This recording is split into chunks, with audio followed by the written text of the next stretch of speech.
move on to the more far-flung part of our proceedings. We've had the UCL colleagues, and now we are very pleased to welcome Professor Wang Mingming from the University of Beijing, who is taking us to what Ian might refer to as the Eastern Core, and we look forward very much to hearing about antiquity in China. Thank you. I must thank Maria, Mike, and Hans. Sorry, do you have the microphone? Or, can I sit down? Yes, you can sit down.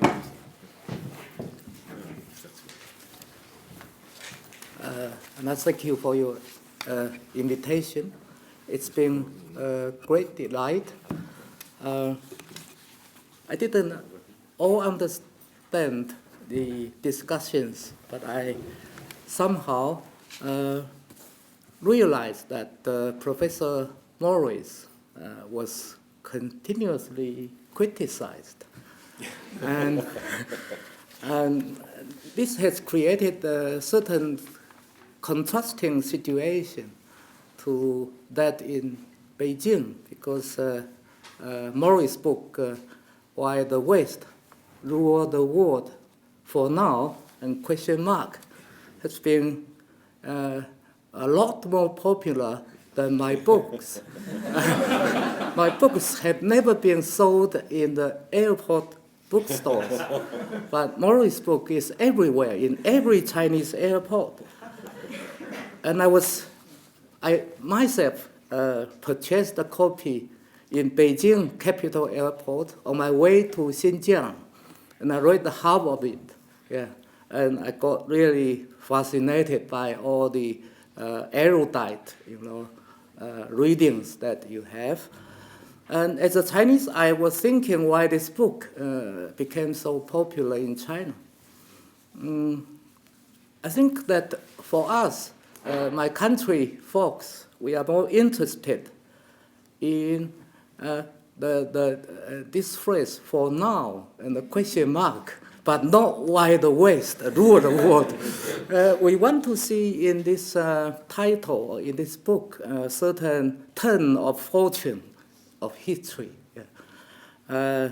We are very interested, curious about if China will soon have a chance to rule the world. Your book seems to suggest something implicitly about that, and I don't know. Yeah, but I'm not ethnocentric at all. Yeah? Even though this erudite professor just took my point as amic. Actually, I regard myself as a structuralist who loves ethic perspective instead of amic. Yeah. I have written quite a long paper, so I hope that Mike has circulated. Yeah. I'll just speak about the 4 points that I have made in the paper with really broken and slow Chinese, and I thank for your patience. Yeah. The 4 things I will speak about, first is the Italian Jesuit translation of classical China, which for me is not very violent. It's quite peaceful. Yeah. And then I'll follow with a story of a more violent translation, which is Chinese nationalistic translation of our own past. And then I add some force to that argument by looking at the debate of social history in the 1930s among the Marxist historians who actually, like Guo Moruo, who became the president of Chinese Academy, was an archaeologist, a historian. Yeah. Quite good, but he stirred up a lot of trouble. Yeah. And then finally, I will focus on 3 things. Chinese idea of previousness, ancient, and then Chinese classical scholarship. Yeah? These are the bits and pieces that I will hope to present, and they may not mean anything significant, but I have found great pleasure in reading things about these four aspects. Yeah. The first thing is the Jesuit translation. As everybody knows, the Jesuits were the very best sinologists in the world. Yeah.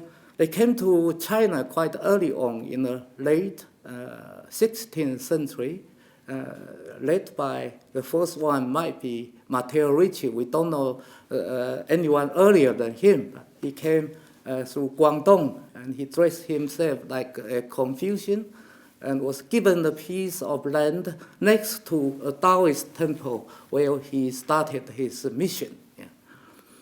And Matteo Ricci, as many people have known, had two missions in his mind. One was to translate Catholicism into Chinese characters, Catholicism and science, yeah, including geography of the world. Yeah. And another thing he was doing was to translate Chinese culture into Western language. So his journal, the Journal of China, actually is very ethnographic. For me, it's much better than any contemporary anthropological description of China, because he had a lot of comparisons between Europe and China, and a lot of deep stories that we rarely have nowadays. Yeah, we are now more interested in politics, things like politics and economics. Yeah. Following Matteo Ricci, you may not know, you are invited to Beijing, all of you, and one thing that we should do together is to visit his graveyard, which was endowed by the emperor of Ming dynasty. It's still there in Beijing. And, but he didn't, Ricci was more anthropological in my mind. He was less historical, even though he also translated Western geography and astronomy into Chinese. The Italian man who was very keen on Chinese classical history was somebody called, in China, Wei Kuangguo, but in Italian, Martino Martini. And he lived in this beautiful city, Hangzhou, for many years, and he came back to Europe, to various countries in Europe. And he was one of these defenders of Chinese customs, yeah, in the church. The three customs were controversial in the church. Yeah. The first one was polygamy. The second one was ancestral worship. The third one was the Chinese officials wearing hats showing their positions in front of the god. Yeah. And a lot of missionaries were very angry about those things, but Martini was very open to all this. Yeah. He defended the Chinese converted Chinese Christians. So in the 1950s, he published a very good book, Atlas of China. Yeah. And then at the same time, he tried to write a history of China, starting from the very beginning and in the arrival of God. As you know, these people had a lot of difficulties in translating the idea of God or the Lord into Chinese. And eventually they discovered Chinese idea of heaven was very important. So they translated the Lord as the master, the Lord of heaven. Yeah, the God is the Lord of heaven. And Martini was very keen to put Chinese history into this Christian catalog of time. So his history of Chinese, primary history of China, start with the Yellow Emperor, which was a Chinese notion of the beginning of classical time and ended with the birth of Jesus Christ, which then he transcribed in the Chinese, imperial reigns, like Han ID, the third year of the Han ID emperor. Yeah. I think this is a very interesting story to look at. I haven't done myself really focused research, but it's fascinating. It's a very important aspect of inter-civilizational contacts, yeah, that we are looking at.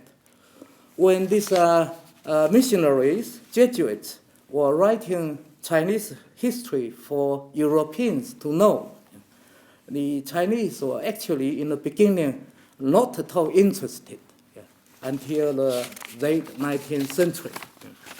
Then before the 20th century, the periodizations of historical time in China did not follow the trichotomy of antiquity, medieval, and modern. Instead, they were based upon a cosmological principle of binary opposition.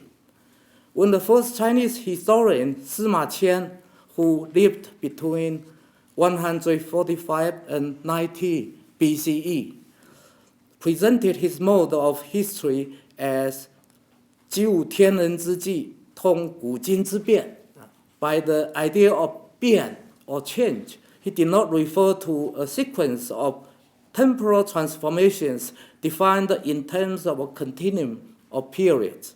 Rather, he referred to what he called 成败兴坏之理, namely the ordered patterns found by the historian himself, yeah, in the in-between space between heaven and man, which these patterns, yeah, by themselves explain the accomplishment and failures of powers. Yeah.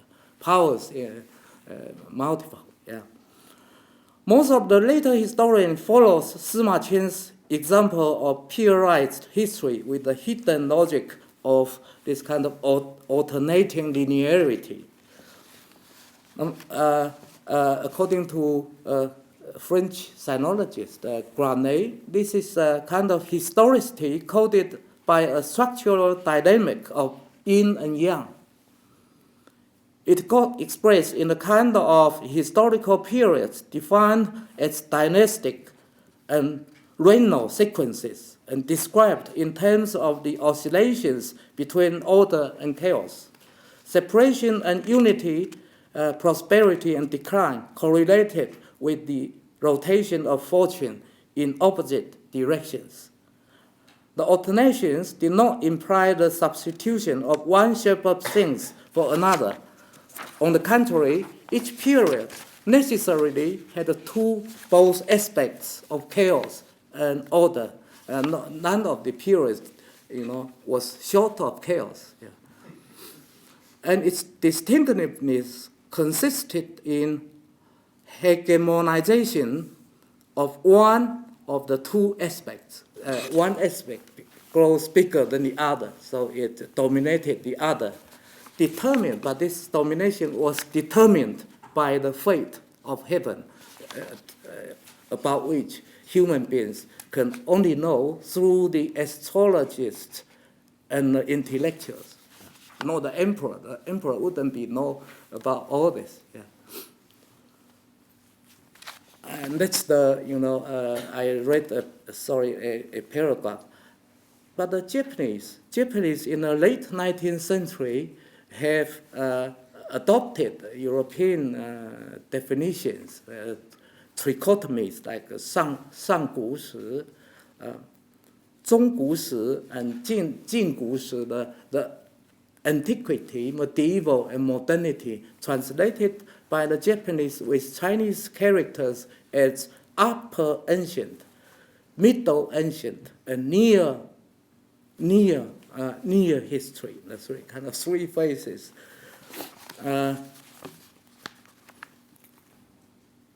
In 1901, it's very accidental. 1901, the Chinese wouldn't think that that kind of number is very significant before that. Yeah.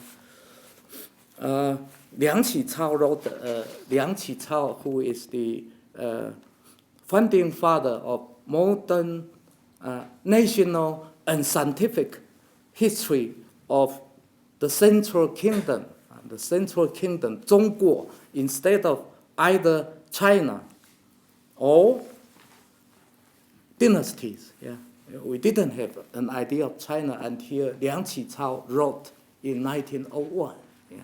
We didn't have an idea of the Central Kingdom, even though in Western textbook of history, it seems to be that this idea has been there for thousands of years. Actually, no, it's only invented in 1901 to replace Chinese dynasty names and Western notion China. Yeah, China is a humiliation. Actually, this concept, it's not very neutral. Yeah.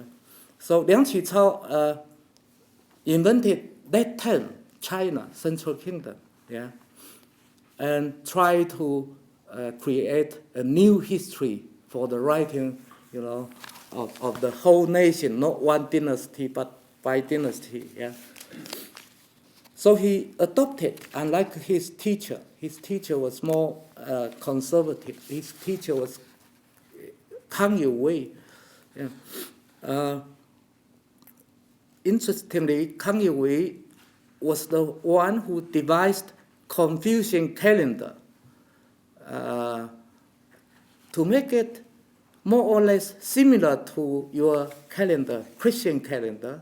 He used Confucian calendar to re-describe history. Yeah.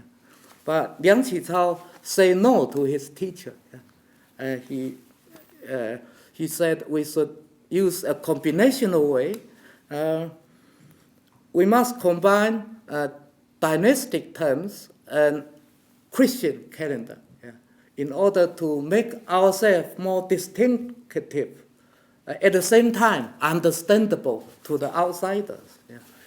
And in the meantime, Liang Qichao wrote this very influential book, which has actually framed our historical awareness since then. Yeah, until now, no one doubts that Chinese history has this antiquity, medieval, and modern, right? And very interestingly, Liang Qichao said classical China was Chinese China.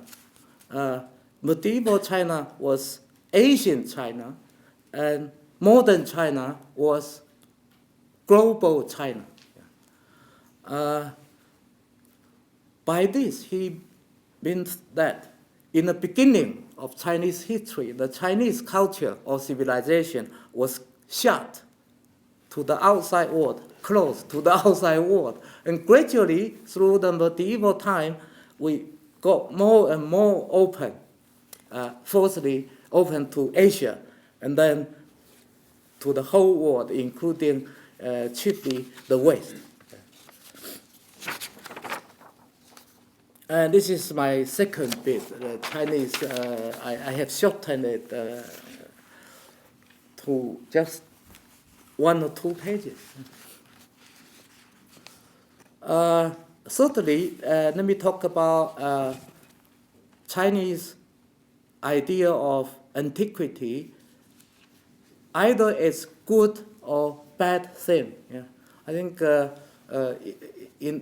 nowadays in China, there are a lot of classes all over the country. A lot of students are learning Greek, Latin, and classical Chinese. The imaginary of antiquity seems to be beautiful. We have to respect, not only to study, but respect antiquity. But the situation was very different just 20 years ago. For the most of the periods of the 20th century, some Chinese, nationalistic Chinese who listened to KMT policies, they would describe Chinese antiquity as a beautiful period. But for the youngsters who were influenced by Marxist trend, Chinese antiquity was a dark age whose core content was slavery. Yeah.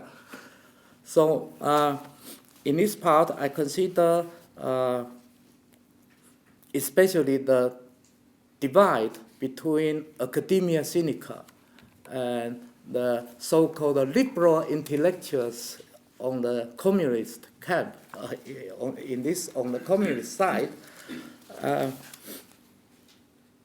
They presented to us rival views of Chinese, the first stage of China. Yeah. One example is, again, Guo Mo. I think they were in the period between before 1949, two major intellectuals. One was Fu Sinian, who educated and led a whole generation of archaeologists, philologists, and historians to reconstruct early China. It's a glorious period of history. Yeah. Another scholar was Guo Mo, who did work on the same period, but he developed an extremely critical view of the Chinese civilization. Yeah. He learned Marxism in Japan, and already in Japan he published enormous amount of work on the Bronze Age. To say that this age is a disaster, yeah. To put it in simple words. And that kind of mentality, historical mentality, continued to be to develop, yeah, until the end of Cultural Revolution. Yeah. I think this kind of representation of antiquity is very interesting too. Yeah, we shouldn't be ignorant of the controversies about the good or bad of the past. Yeah? To a great extent, just 10, 20 years ago, the Chinese people are very ashamed of their past. Yeah. Not only ashamed of being defeated by you, the British, but also ashamed about our ancestors, backwardness. They're backward. They were backward. They were slave masters or slaves. Yeah? Okay. Anyway, one point of emphasis, I think between 1920s and 30s, this great debate called the Chinese social historical debate, yeah, deserve a few books. Some books should be written about it. It's really interesting. My point, fourth point, is about how Chinese, before all this happened, had perceived ancient and how they, did classics.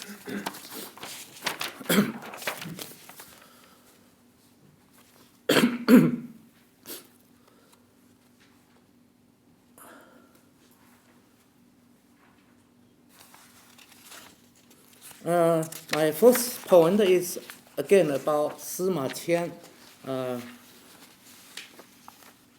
Sima Qian's history. I think he living in the 4th century, in the beginning of the great empire of Han. Yeah. His history represented a very important, early imperial view of what they saw as the classic or the ancient. And if we consider the period from an ethic perspective, then the period that Sima Qian was writing about in his 史记, the grand scribes' records, would consist of three ages. A long, late Neolithic age, starting, according to him, Yellow Emperor. Actually, it was a Neolithic age, but not a king or an intellectual sage, but not an emperor. And the second age was called the classical dynasties of very well-known Xia, Shang, Zhou. About Shang and Zhou, there are more archaeological evidence. And the final age was what I would call the age of contesting powers. In Chinese, it is called the 春秋战国时期.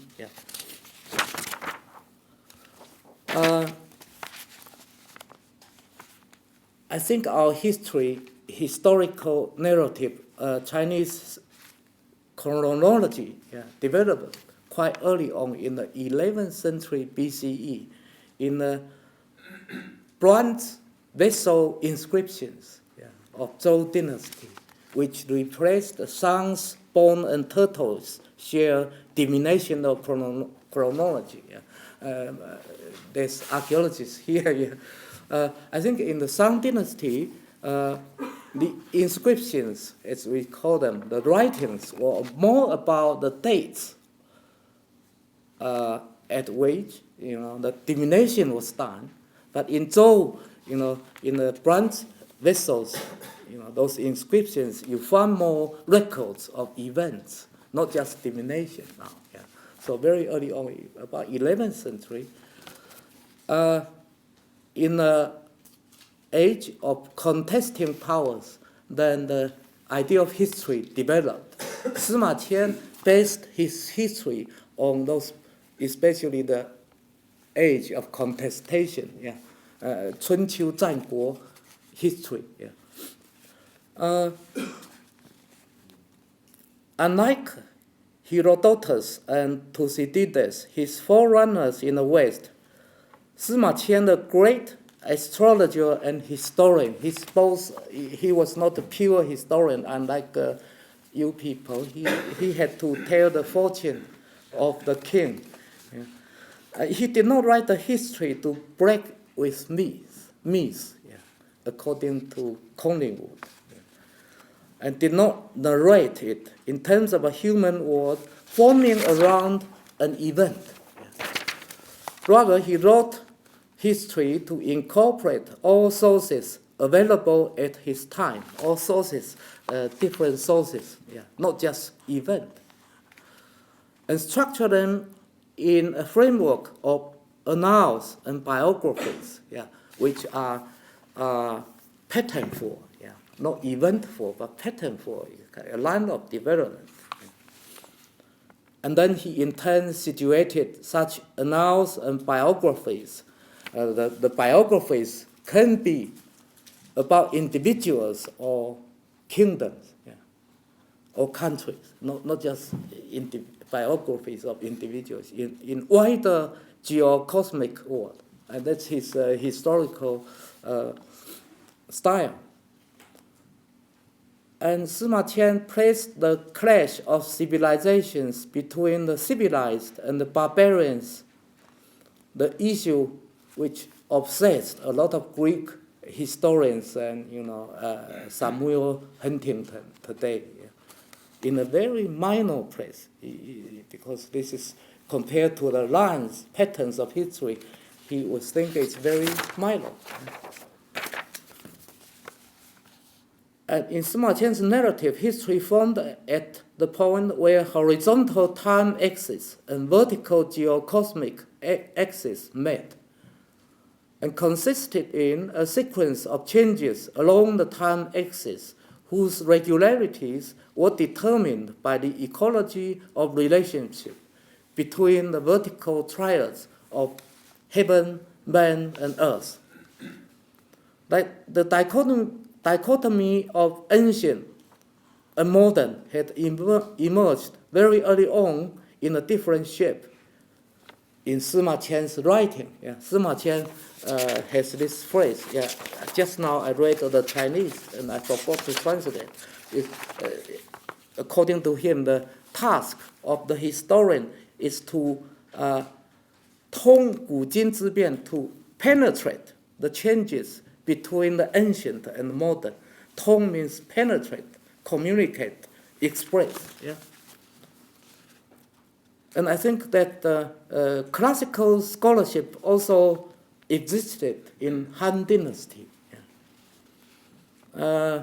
The Chinese character, I'm ignorant of Western classical scholarship. Yeah. It seems to be described as a discipline with a very short history. Yeah. According to a German book, it's invented in Britain in the 17th century, and then the British allowed the French to imitate a little bit, and then German push it forward, yeah, and now it comes to Britain, yeah, comes back. Okay, it's very short, 17th century. This book says, but the idea of classics in China is kind of very ancient. Yeah. We have this character called the Jing. Yeah. The Jing character Jing originally referred to warp weaving, and metaphorically refers to keeping something in order. According to Han scholars, Confucius already classified the 6 kinds of Jing classics. This included the classic of poetry, the book of documents, the classic of rites, classic of music, and the book of change, as well as spring and autumn annals. But in fact, the character Jing did not become so important until early Han. Confucius classified it according to Han scholars because an event, it's a disastrous event that created Chinese classics. It's the first emperor's banning of Confucian books. And I find it fascinating because after the first emperor banned all the books, 2 kinds of scholarships became possible. The first one was Confucianism according to oral tradition. And the second one then was Confucianism according to textual tradition. Yeah. And the texture came later because such texts, most of them were banned, only a few were kept in Confucius' house or the court, in the emperor's court. And then finally they discovered and they created the big crates for returning back to the classical books.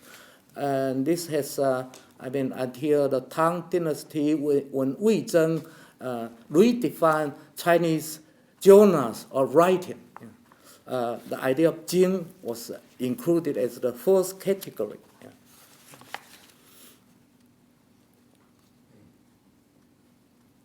Anyway, but the idea of classics was different from religious sacred books, even though in Britain in the 19th century, professors Max Muller and James Lake translated these classics as Oriental text, sacred books. Yeah. However, long before that, before Max Muller and James Lake, the idea of Jing had been applied to translate Buddhist, Christian, Islam, Monotheist sacred books in the ancient times. Yeah.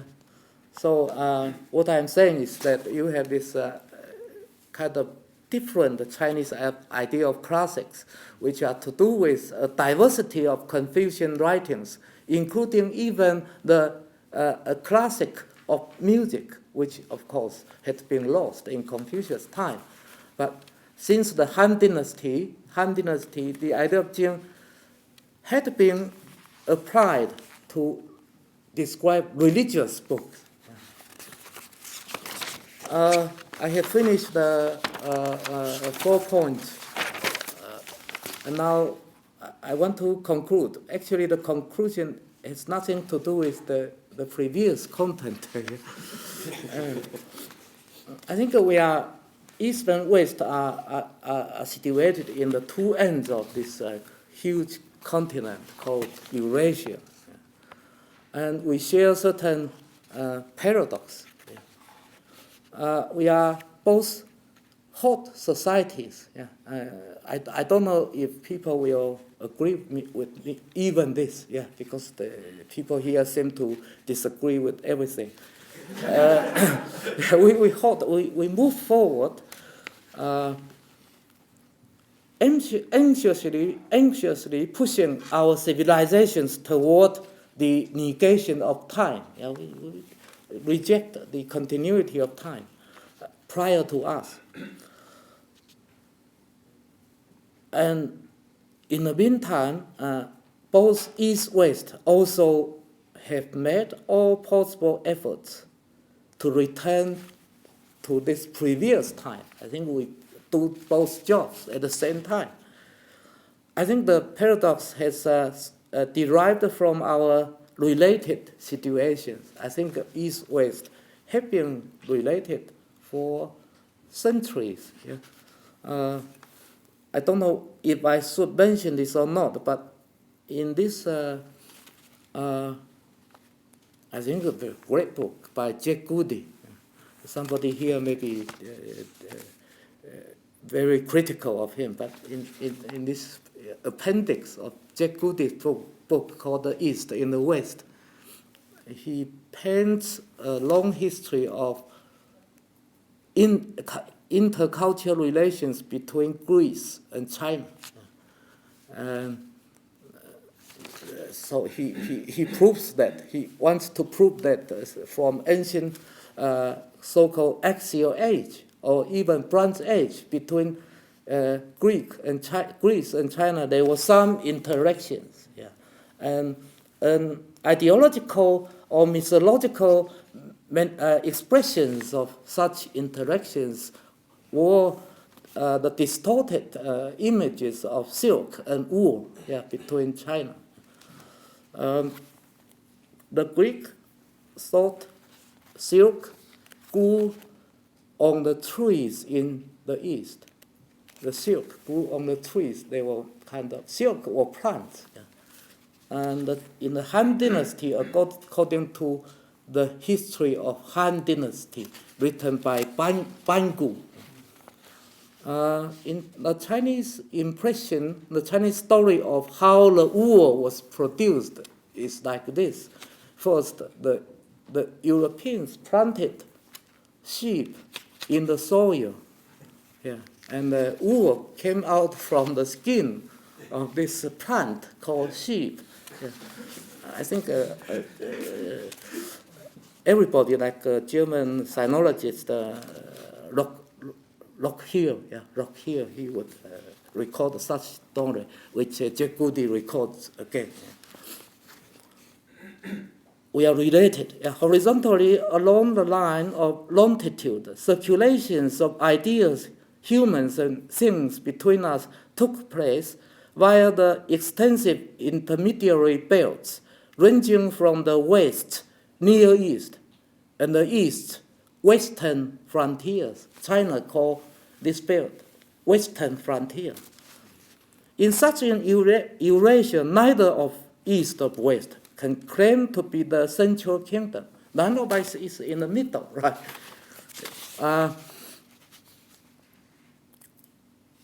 Along the line of latitude, circulations took place between the south and the north, in which both west and east became both the north and what sandwiched by the south and further north. Yeah, in the north we have the kind of bare region, and to the south we have big oceans, the ocean barbarian. Yeah. Then in this situation we became both middle kingdoms. To both directions, each of us has sought to push the primitives to the margins. But from the same directions, each of us has also drawn spiritual and material vitalities on which each faith its civilization. One instance is, of course, the Chinese emperor. Yeah. The Chinese emperor always loved those nutritious things from Southeast Asia. Yeah. A lot of strange medicines. Yeah. And these things were regarded as good for their vitality, their reproductive vitality, so essential for the empire.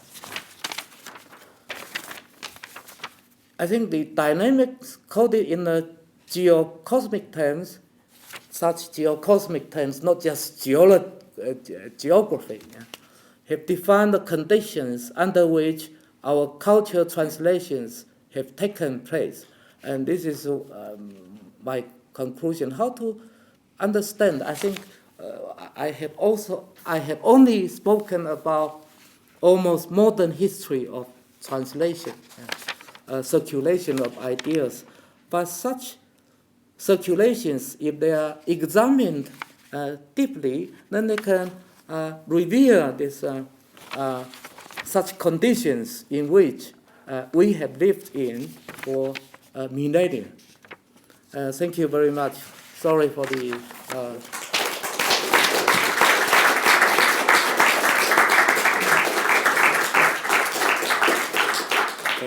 Thank you very much. An outstanding paper, a really interesting and wide-ranging introduction to the Chinese angle on the question. And one thing that really does stand out is that, as you stressed, the idea that when the period that we're looking in Europe are looking at as classical is the period when in China people are already looking back to an earlier period that is classical to them. But that does suggest a striking parallel, that this idea of antiquity as a classical model is something that is not uniquely Western, but in other forms occurs elsewhere. It did make me wonder a bit whether Ian has clearly been reading a lot of Chinese history, whether his evolutionary schemes are in fact to an extent influenced by some of these Chinese emic categories, because upper ancient, middle ancient, and then modern actually seems to fit his developmental model quite nicely. As indeed does the changing balance between yin and yang in terms of order and chaos over world history.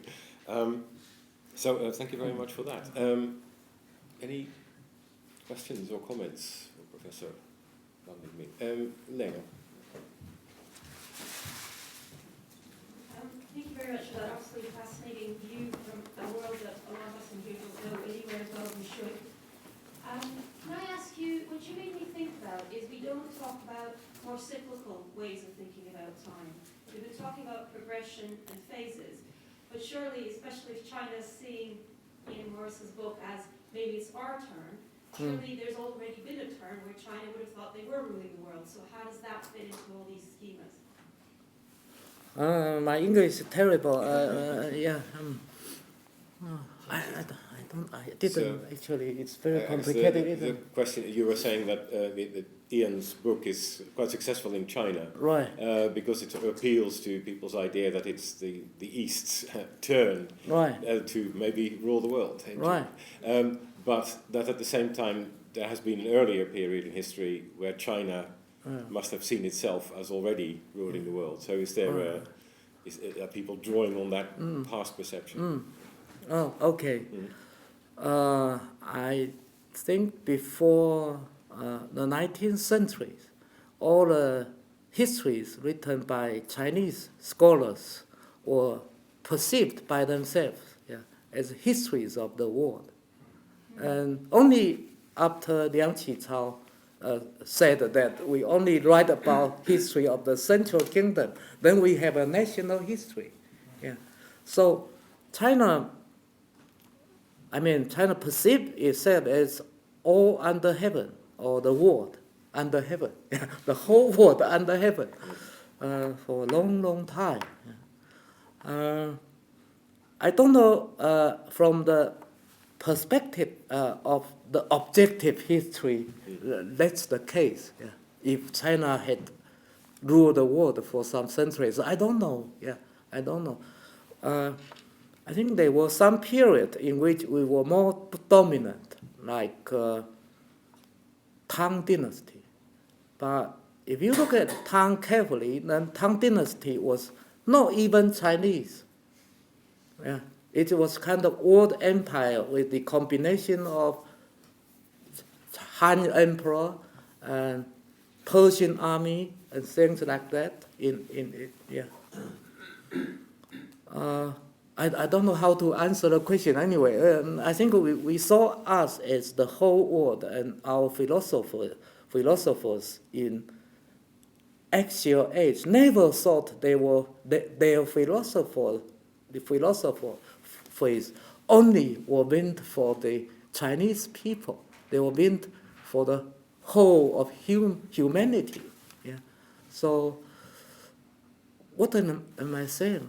I'm saying that I don't have an objective view of the world. I have both subjective and objective. I think we have been the world for 5,000 years, just like any tribe. There's a question from Mike Rowlands. You use this word civilization, and I think you also used it quite interestingly, both in terms of ideas about continuity, but also in terms of how it's been maybe part of this internalization or translation of terms. So I just wanted to ask what you think the word or term civilization in China means.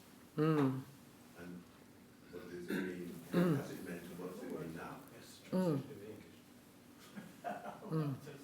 And Chinese, when Japanese were translating the idea of civilization from, this guy was in England, right? And he read the Book of Change, and he picked up the two characters, Wenming, for civilization. Right? But what does Wenming mean in the Book of Change? It means 化人文以成天下. You make a chemistry of human culture in order to make the whole world. Yeah. And so, in ancient China, civilization meant a certain world, idea of the world. Yeah. And it was to do with human culture, yeah, the distinctions between civilized and barbarian. Yeah. But the key point was to 化, but not to distinguish. Yeah. So the idea was to create a central belt, an intermediate belt between barbarian and civilized, where the chemistry could be developed. Yeah. This is Chinese view. I don't know what's my view of civilization. I think in this Chinese translation of civilization, Japanese translation with Chinese characters, certain different understanding of civilization can be understood. Yeah. I don't have my view of the, are you asking about my own view? Okay. I think my view is that every so-called nation is not a society. Every society is a civilization because there isn't such a thing as an isolated society. Civilization means that each unit of sociological description should be opened to relationships between inside and outside in all directions, but not in two directions, all directions. Yeah. This has been my interest in the idea. Yeah. So we may talk about any. I went to Africa, I went to Bali and I gave a lecture, and they were really interested in what I said about all under heaven. Because the local scholars think that only this term is proper for their tribe. Yeah. So a tribal society, according to this friend, could also be an all under heaven. Yeah. And I think this is basically, I imply by civilization. However, you may say that like the idea of culture, it has certain value, you must judge, whether it's good or bad or bigger or smaller. Yeah. You can have another thing. If you ask me to do that, to answer such a question, then I would say that civilization means a certain way of expansion, which is not barbarian. Yeah. Every tribe, every nation expands, but if the expansion is not done in militant, barbarian way, yeah, then it could be called the civilization. Yeah. But this is quite risky because I'm having certain value in this. Yeah. I found a certain east-west expansion from both east-west are not quite civilized. Yeah, including our, those goods made in China, and these stupid ideas, yeah, going around. They should be described as uncivilized. And that's possible, but I stick to my methodological approach to the concept. Yeah. It reminds us a bit, perhaps, of Eleanor's quotation from the Guardian Review that the Assyrians, for example, were not quite humane enough to be called a civilization. So that's an interesting, but it's very much ingrained in the whole classics idea. I think that has to be a criterion. But, yeah. Okay, final question perhaps, gentlemen. This is not just a question to you, Mingming, but also to you, Professor. What struck me is that the tripartite, the tripartite history of China that Liang Qichao developed is an adaptation of the Western one. And I'm wondering whether, and the point that Wang Mingming's making is that the Liang Qichao history is a national narrative. It's not a history as it was written before. So my thought was that possibly from the Reformation onwards, which was the point at which you said that tripartite distinction came a bit earlier than that, was actually the beginnings of a national narrative in Europe. It's not really national. Not national, it's in the sense of there being a chronology that was not just a recursive one, but a progressive one. But you're living in an age of nationalisms already. At when? By the 15th century, yes, you have strongly developed nationalisms, English, French, right, and senses of national identity. good. That's and the humanist idea cuts right across that. That is something that transcends these national differences. right. It's a different narrative from the national narrative. So in that respect, doesn't map so well onto the Chinese. Thank you. Okay, I think actually on that note of national, we had local narratives, we have national narratives now, and then global narratives. Perhaps we could hold this part of the proceedings, but not before thanking Professor Wang Mingming.